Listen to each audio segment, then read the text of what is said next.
Welcome to The Last Breakfast. Please enjoy the video. You open Outlook and immediately check deleted items because recovery window's close.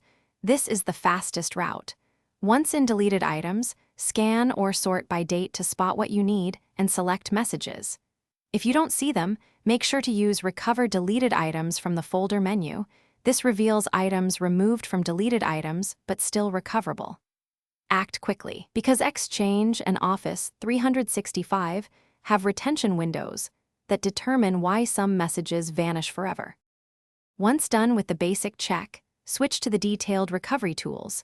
Use Recover Deleted Items in Desktop Outlook or the recoverable items view in Outlook on the web. You'll want to search by sender, subject, or date filters to narrow results quickly. This reduces false positives. Make sure to select all messages you intend to restore before clicking Restore. If items are in a Recoverable Items folder, restoring moves them back to deleted items or inbox automatically, which is why this step matters. You finish by moving restored messages to a dedicated folder so nothing gets redeleted. Verify attachments and senders to ensure full recovery. If recovery fails, escalate. Contact your IT admin or check mailbox retention and legal hold settings because server-side policies often control recoverability.